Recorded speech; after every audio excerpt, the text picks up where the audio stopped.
Rich here, and I'd like to say welcome to everyone for coming on board. And it's a great session for us, very interesting session, how to sell things you don't need and when you declutter the family home. So again, thank you for attending this online workshop or podcast or wherever you're watching it. It's great to have you. We appreciate your time and effort for being here on board today, and our best wishes wherever you are around the world to you and your family. As you know, I'm Belinda downsizing expert, author and learning director at Rightsize Your Home. And I've been a project manager for downsizers for many, many years. So I've got lots of experience, and I've had the pleasure of working with Adrian, who's our special guest today. So welcome, Adrian. Thank you for coming on board. It's great to have you. Thanks for inviting me, Belinda. Good to be here. Great. Adrian has been, actually, I don't know how many years you've been a trading assistant. So Adrian, how long have you been doing this role in eBay? I've been selling things on eBay now for other people for the last 15 years. I've probably sold over $2 million worth of stuff now on eBay. Wow, that's some business. It definitely kept you busy. You are a very experienced eBay seller, and isn't it great to have that experience that we can draw on? So thank you for coming on board and chatting about it. No problem. What will we cover today? First of all, options for selling your items. Then we're going to have a look at what people are actually looking for in these items. We've also got some case studies. What is the risk? So there is a risk to everything. We'll talk about what that is. And then top tips to expect from the process. I'd like to also just touch on some useful things that people can do as well. So that's not in the script, but we'll touch on that through the process of the workshop today. On to the first slide. So options for selling your items. Now we know, Adrian, we've been into many homes together. Yep. And we know that there is often it can be anything up to about 60 years of items. So there's a lot, there's often a lot. And what are the choices? So where can these things go? So if you could run us through those, that would be fantastic. And we'll stop and chat about them along the way. Yes, certainly. I mean, people, for whatever circumstances they come across, whether they're downsizing or it could be a deceased estate, if you're not used to selling items, you don't know where to start. So these are some of the options that are around. Some of these have been around for a very, very long time, and some of them are quite new. Moving into the online space. So the first thing really is the good old auction house. Houses have been around for a very long time. People come across them if they've got, say, a deceased estate and they have a large number of items that they need to get rid of. The auction house will normally send an expert round to the house to have a look at what you've got. Mm-hmm. They may not take everything. They may just want to cherry pick certain items that they think will be saleable in their auctions. Or if you've got lots of small items, they may package them all together and do a lot of bundle lots. Yeah. One of the downfalls with auction houses is there is a lot of dealers that go to these places and buy things cheaply, and then they will do the hard work and sell them at retail in their shops and businesses. Interesting. And then of course you've got, so those people really know what they're looking for, and they'll go searching out for those items around their favorite auction. Yeah, I mean, they are good for moving the very large items, these really, really big items. But the only downfall to that is that they will actually charge you delivery fees to actually send those items to their auction house. They'll send around, professional delivery guys, removal guys who will take those items away. And the bad thing is if they don't sell for a price that you agree on, then you have to pay to have them delivered back to you as well. So there is a few things to be wary of when using auction houses, but I think they're really useful when you've got very, very specialist items, things like paintings. Paintings, you really need an art expert to have a look at those, and they sometimes have specialist art sales. So they do have their price and their special. I assume some auction houses will specialise in particular niches. So, another thing that you can watch out for is if like you said, if it's got something specialist or a particular niche, and find someone who knows what they're doing in that area. Yes, definitely, because things like jewellery, grading diamonds, things like I can't do things like that. but they would have specialists that can do things like that. And artwork, I have to say, you know, I know there's a lot of Aboriginal art auctions happening, and they will get lots of items, all very similar, and get the people that they would be interested in those sort of items in the room to bid on them. So they've certainly got their place in the market. That's really interesting. Yeah, and auction houses are generally, so you're specifically in Sydney and the surrounds, so if anyone's interested in speaking to you, you can certainly email us for the Sydney area. But auction houses, we do have a little bit of a network around Australia, so you know, if you did come, if there were any questions, send them in. But yeah, it's a matter of getting on and researching and looking, I think. Yeah, definitely. All right, and the next one, so The classify. next one sort of come about over the last 10 years, I would say. So you've got the classified sites. So these have really replaced your newspaper classifieds, where people used to sell things in the back of the newspaper. Gumtree filled that space, probably the first ones to do that. So Gumtree is an online classifieds site, and then more recently Facebook bought out Marketplace, where people could put things on there and sell them to other users on Facebook. So this is good, but again, if you don't know what you're doing, the problem with classifieds is that you have to set the price. You're not selling at auction. You're saying what you would like for the item, and hopefully you get in contact with somebody who agrees with the price that you've put on it, or they may be looking for a bargain, and you don't really realize what you've got. So you just have to be careful with these, especially if you don't know what you're actually selling. The only other problem as well is you don't always know who you are dealing with. People can become anonymous, they can have fake profiles, and it's sort of, yeah, a little bit of a gamble. So but again, I know a lot of people that do sell a lot of stuff through Gumtree and through Facebook, but just be aware that it can be a little bit wary. That's a really valid point, and it's something that I know that our downsizers always express, is the concern around the anonymity, and also you really just don't know who you're dealing with. It's like trying to look in the yellow pages or look up online to get a plumber to come and fix. You actually don't know who they are, anything about them. So it does worry our downsizers, which is why you know, a lot of them have been very happy to work with you, because you're taking that anonymity on, and they don't have to deal with people. And actually that goes also for the next one, a garage sale, where there's the online version of a garage sale, which I guess would be the buy swap sell as well. That's another thing. Right. Yeah. Yeah, garage sales. I mean, you know, this is these have been around for years and years, but you know, people go along to a garage sale expecting a bargain. So if you're going to sell your items through a garage sale, don't expect to get top dollar for them. People are looking for cheap things, household goods, kids' toys, clothes, things like that. But there's so many other things that can affect garage sales. You plan it for a weekend, it could rain. Yeah. You have to move it indoors, and that then involves strangers coming into your house again. Again, it's got its place for those low value items, but you don't want to be selling your jewelry or expensive items at a garage sale. Yeah, yeah. Another option that I've heard is that if you're brave enough to band together with the neighbours in the cul-de-sac or whatever it might be, it's possible to have a street sale. Yeah, that's a good idea as well. Something that does work, but again, it's weather and those sorts of things, and you've got to be prepared to call it off. The other thing is you will get a knock at the door at 6:30 from those people.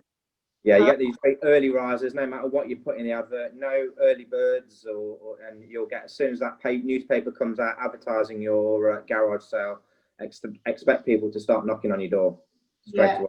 They are normal dealers, again, who want everything cheap, and then they're going to sell it for the profit or for what that item is really worth. Yeah, so again, it's got its place. It's one of those things. But yeah, don't sell valuable items.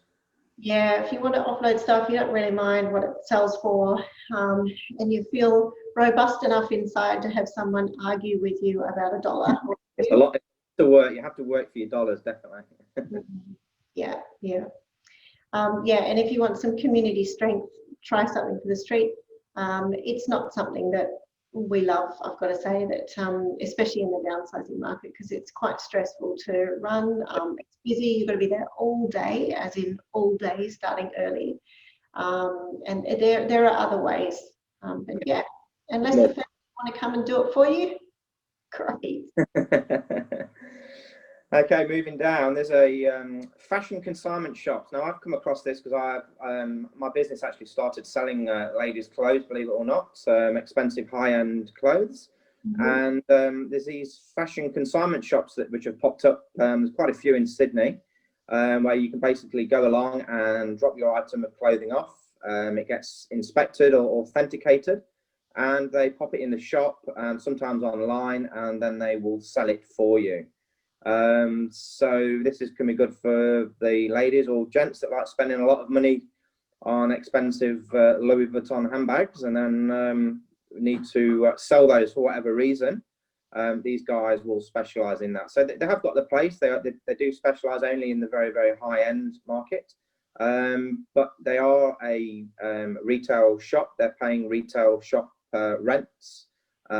So every week they have to pay the rent for the shop and the electricity. So their commission can be quite high. Sometimes as much as 50% of the whatever they sell the item for. And sometimes as well, things can just sit in the shop and not move for a very, very long time. I've had quite a few clients who have gone down this route and put a few items in these consignment shops, and the items haven't sold, and they've given them to me, and I've managed to sell them straight away for exactly the same price that they're sitting in the consignment shop, and they're not paying nowhere near 50% commission on that. And the reason why I think that happens is that I use eBay, and it is worldwide, whereas these consignment shops may just be, servicing people in the local area. Yeah, absolutely. It's the audience. It's the reach. Yes, definitely, 100%. Yeah, great. Okay. All right. And then, of course, that would be your favorite, eBay. Yeah. So the eBay online website is the space that I work in. I find that eBay is one of the more professional ways of selling your second-hand items or new items. I find that the buyers are more professional. You know who you're dealing with. They have an account. They have feedbacks, and you can generally get an idea of what sort of person you're dealing with. The auctions run for 10 days.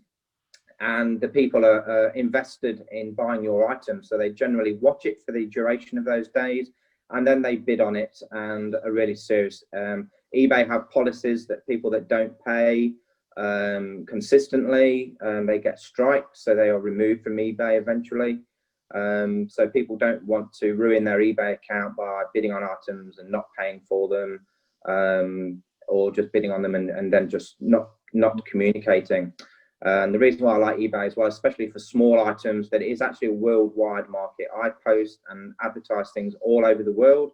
Obviously, large furniture items, I can't, anything that can be posted up to say 20 kilos can be sold and delivered anywhere in the world, which is absolutely fantastic. Yeah, excellent. Well, without further ado, we'll find out some more about eBay. So going down the hole a bit on eBay then, and looking further into it, what are people looking for? Yeah, well, you can virtually sell anything on eBay. For antiques, furniture, collectibles, household goods, old iPhones, and people are looking for these items. Like I mentioned before, larger items I sell nationwide. I've regularly got couriers coming to picking stuff up. I've had things delivered down to Melbourne, even during the lockout. Removalists were allowed to do that.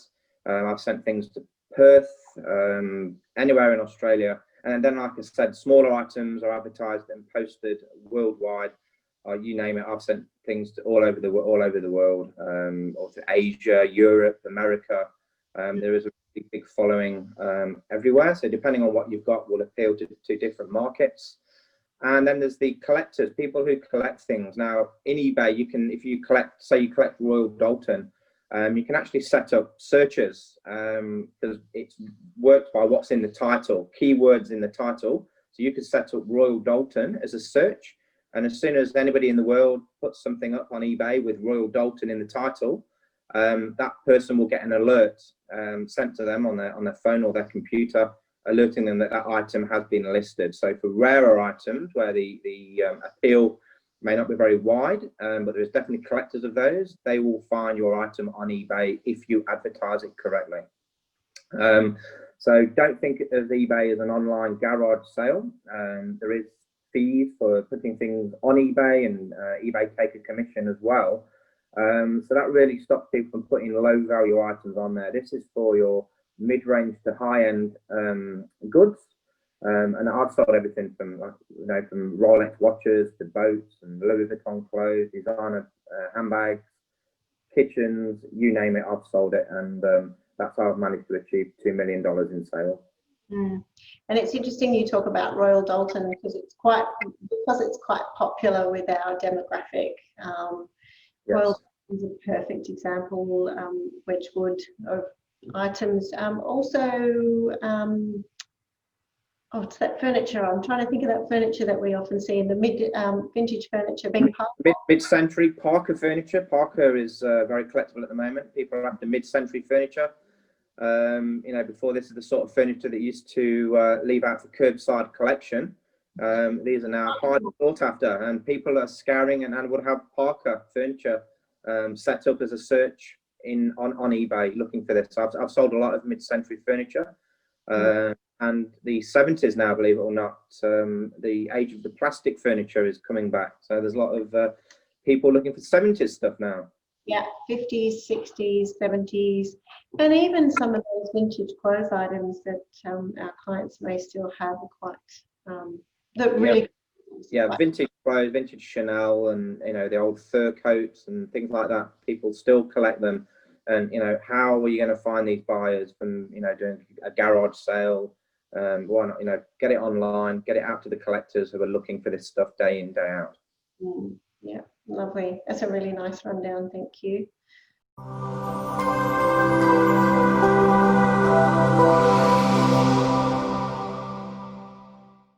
Hi there, Belinda Woolrich here, downsizing expert, author, and also Director of Learning at rightsizeyourhome.com.au. I'd like to briefly let you know about our fantastic online training courses, helping downsizers get in control of their downsizing journey. Part 1 of our course is Shifting Your Mindset. This is about understanding the right time, moving roadblocks, and how to be ready for your downsize. Part 2 is the Great Declutter Challenge. This is about planning and getting stuck into your family home declutter. Part 3 is adding value to your family home, how to profit with your best sale price and process. I hope you love the courses as much as me. Give it a go. What are you waiting for?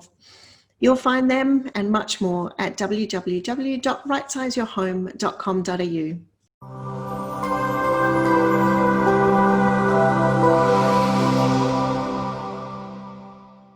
All right, now we've met some clients and had some scenarios over the last decade, you and I. I'd love you to tell me more about a couple of case studies.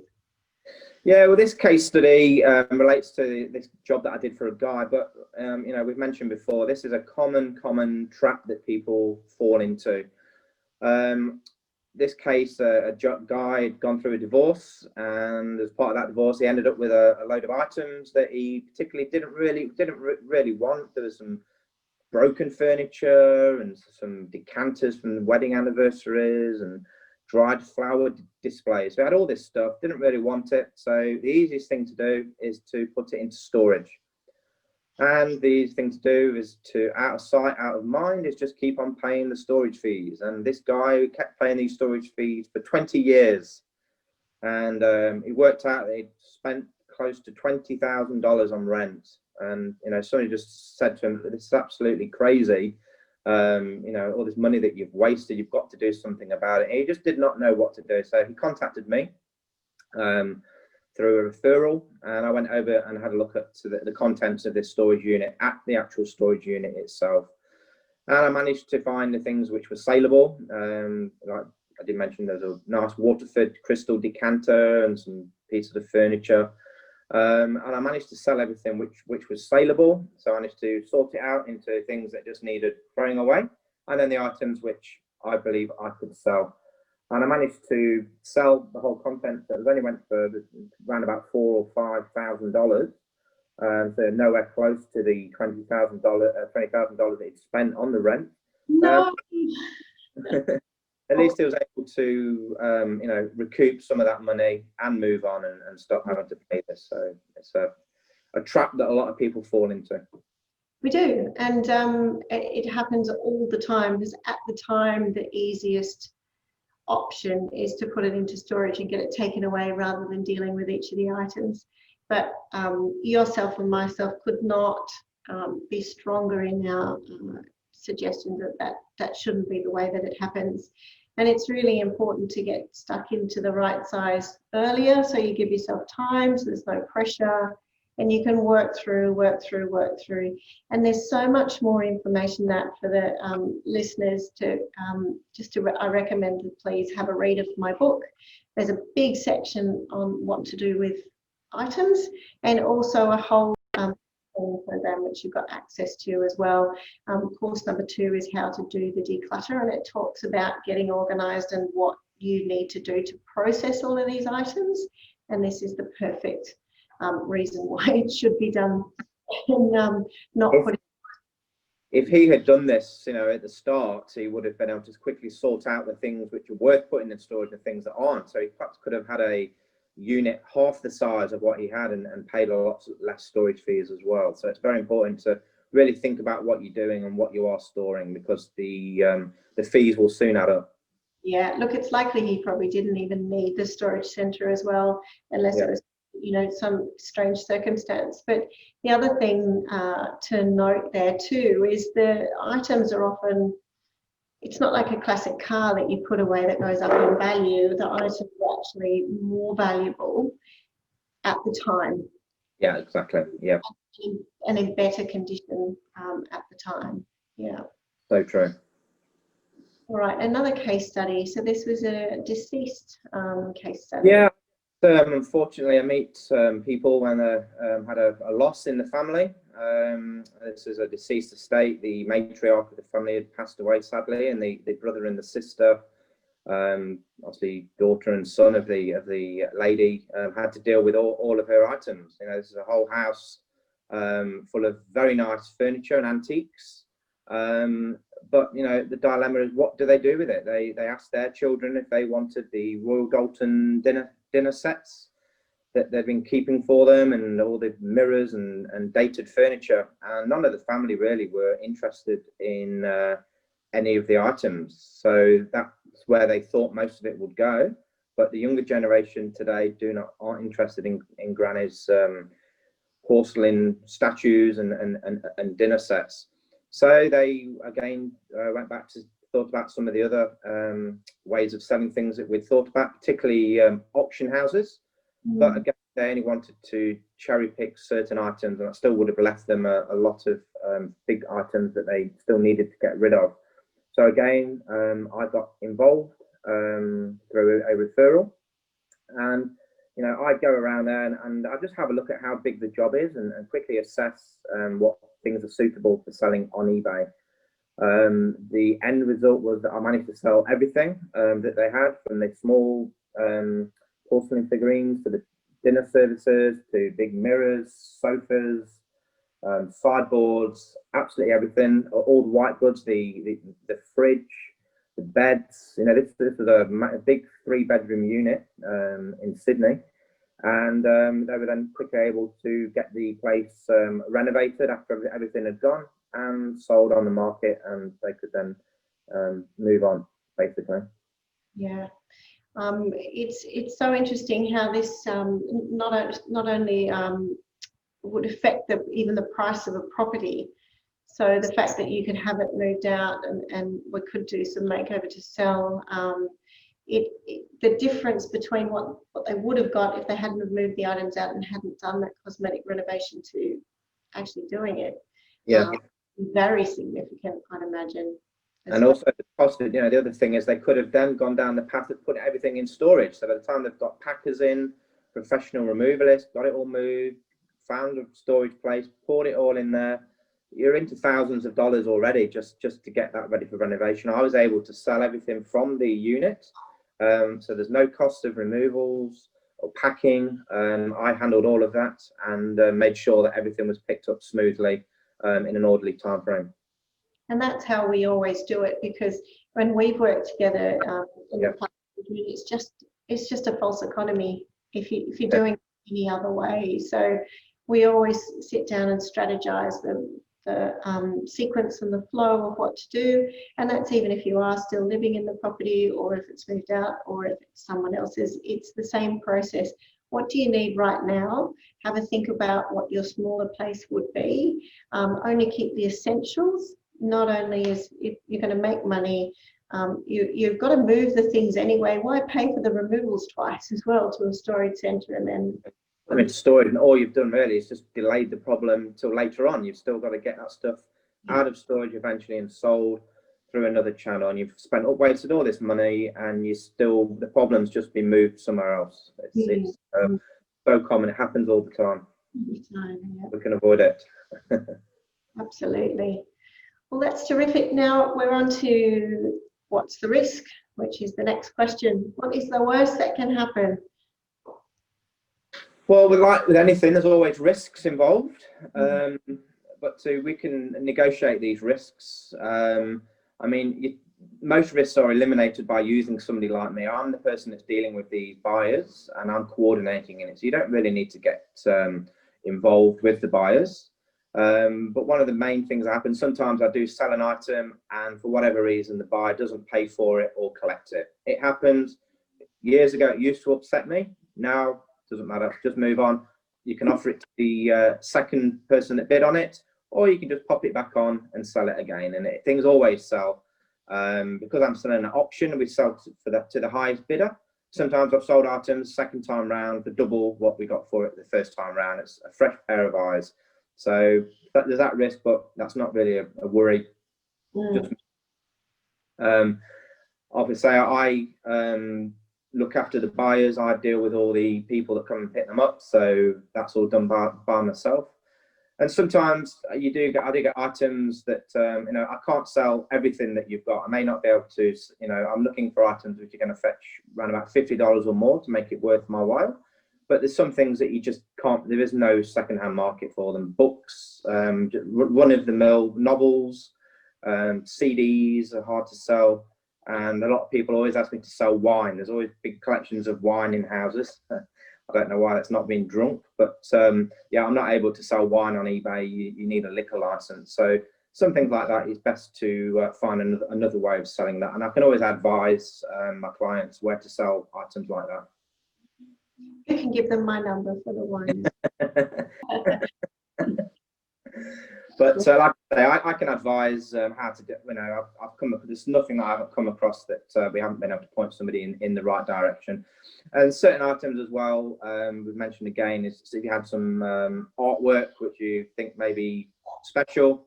I'm not an art dealer by any long shot, so I would point you towards a specialist in that area just to get them to have a look at it.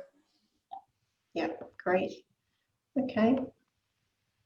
Now on to the wrap-up slide. So top tips for everyone and useful things that they can do. So we've got to remember that as well. So I guess for me, do you have to be really good at being able to operate a computer to do eBay? You've got to have some basic understanding, and yeah. So if someone wanted to do this themselves, a downsizer, they definitely could. But yeah, you have to be able to answer questions. You have to be available. What are your thoughts on that for downsizers? Yeah, look, eBay, it is a platform which anybody can use. Anybody can open up an account and advertise things. But sometimes, people can get overwhelmed with the whole process. You have to take good quality photographs. You have to write a description.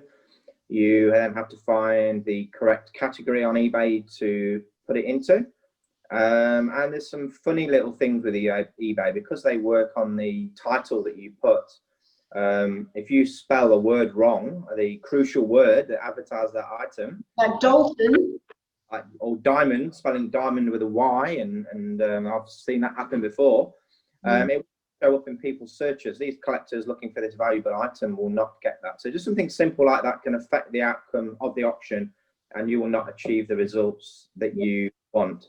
There's other things on eBay as well. I mean, I'm a power seller. I'm allowed to list as many luxury items as I like. You do have restrictions when you're not a power seller, and that's eBay's way of protecting themselves from people, say, selling counterfeit goods and things like that. They don't give them to put unlimited Louis Vuitton handbags on there.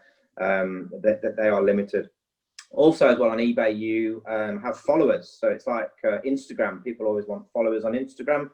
eBay sellers like me like followers as well. And I've got over 1,000 followers, people that follow me, because they know that I get good quality items. And so when I put something on eBay, I'm already ahead of other sellers because people are constantly looking at my listings every week. So there's definitely an advantage to using me. Yeah. So it can be done, but it's easier. Yeah, there's easier ways of doing it. Spelling, very important.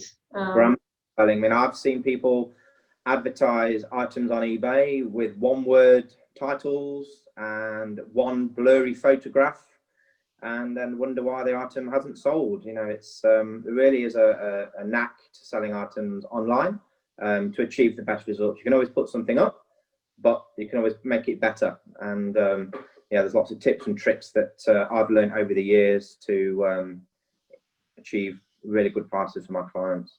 It's essentially marketing, isn't it? So you've got to have.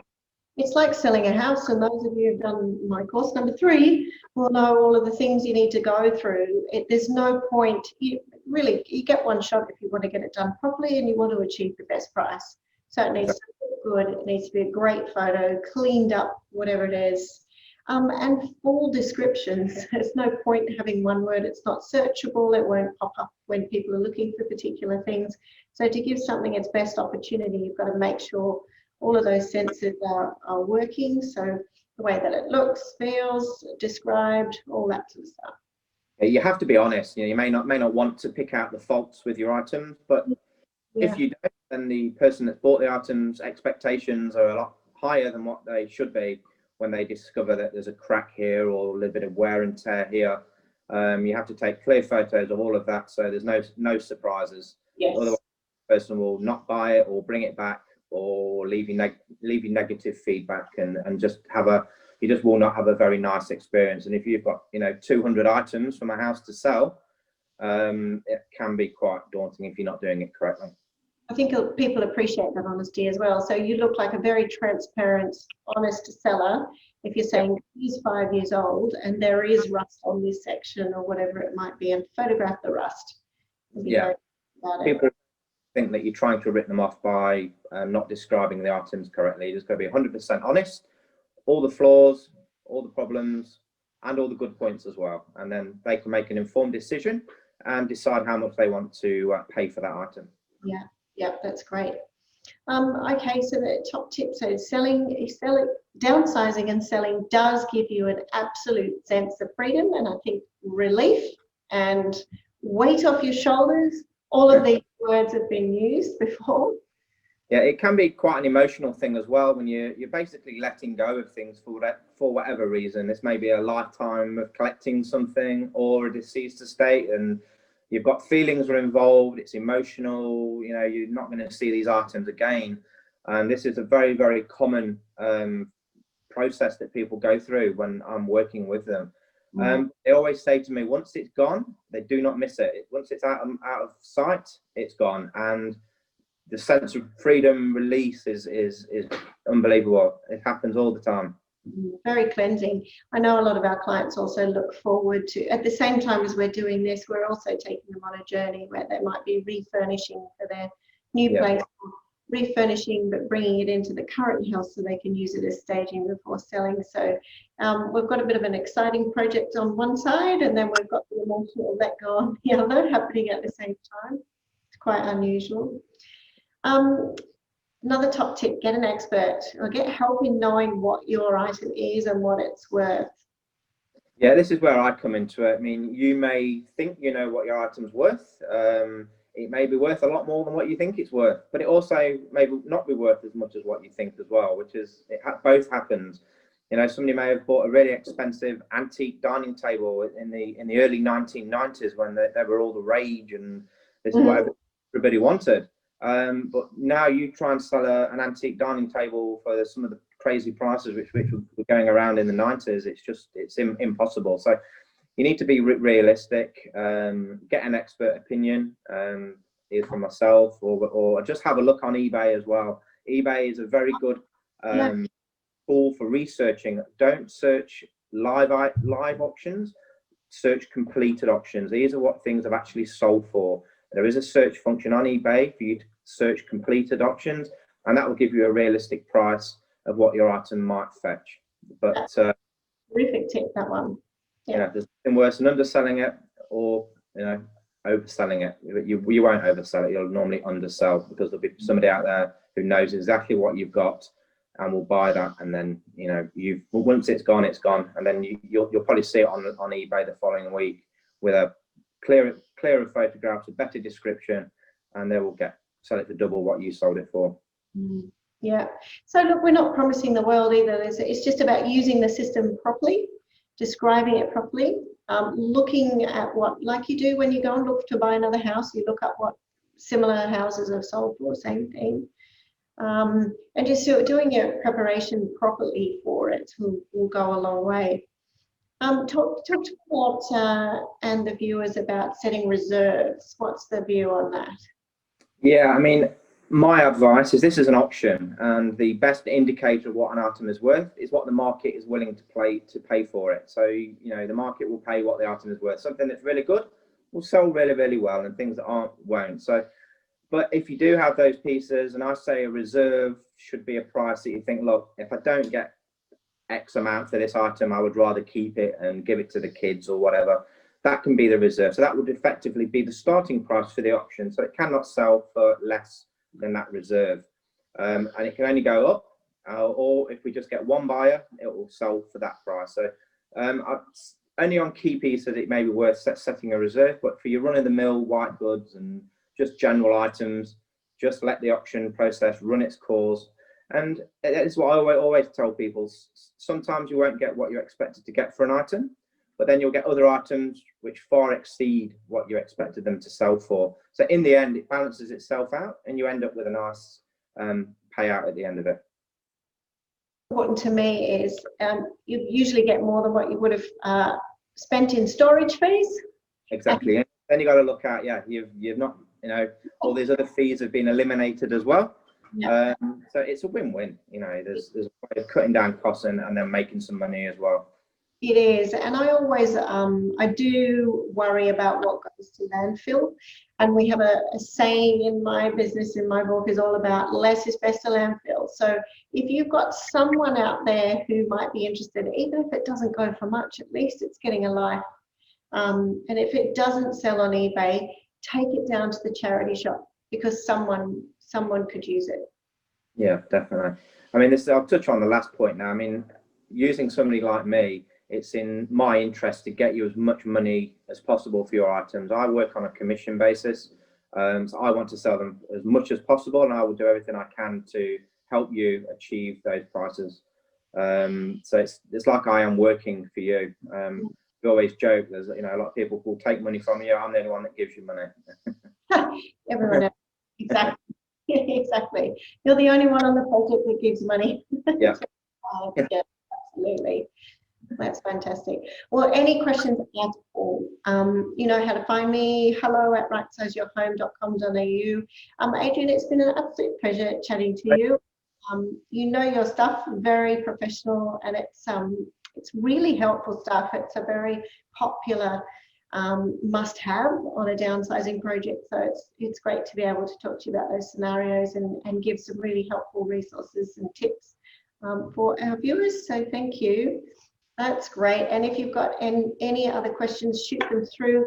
As I mentioned before in the session, we've got my ebook, so you can download. You can buy the real thing, or you can download. Well, actually, they're both the real thing, but you can download an electronic copy, or you can order a copy of Rightsize Your Home. And there's big section in there about, as I was talking about before, it's got a section on how much do I love you, which is talking about the item, how much does it mean to you. It's not necessarily around the dollars, it's around how much does it really mean, and is it that valuable that it needs to come with you, and then talks about that whole process that leads on to the eBay.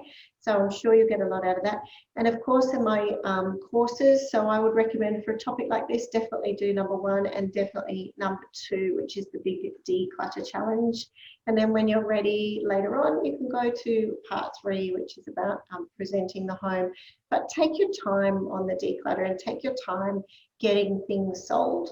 So I think, Adrian, you'll agree, the worst projects that we've been on are the ones in crisis, and we're doing it under pressure. And no one likes that. So you want the time. Further ahead you can get things like this going, the better the outcome will be at the end. Yeah, absolutely. All right, well, that's great. And upcoming workshops. So the next ones are 5 tips on how senior couples can downsize together. So it's a very stressful time. So this is about techniques of pulling together. So it may be someone else that you might be living with. So about the communication in that. Or if you are on your own, someone that you need to pull into your support team to be able to do that. Next one after that is 7 secrets to property selling power. So that's about getting on the front foot with your sale and making yours the most attractive home. So thank you, everyone. I just wanted to reiterate, when you believe in yourself, understand you're doing the right thing, this project just becomes purely a logistical process. So thanks again, Adrian. And that's over and out. I'm sure we'll talk soon. See you soon. Bye. Bye. Belinda Woolrich makes no representation and gives no warranty as to the accuracy of the information, and does not accept any responsibility for any errors or inaccuracies in or omissions from the information contained herein, whether negligent or otherwise, and shall not be liable for any loss or damage howsoever arising as a result of any person acting or refraining from acting in reliance on any information contained herein. No listener or workshop attendee shall rely solely on the information contained in this, as it does not purport to be comprehensive to render specific advice. This disclaimer does not purport to exclude any warranties implied by law which may not be lawfully excluded. This workshop, which includes any resources supplied, is only for the use of the intended recipients and is confidential and/or privileged. Belinda Woolrich shall not be liable for any errors, omissions, viruses, loss and/or damage arising from using, opening or transmitting this workshop.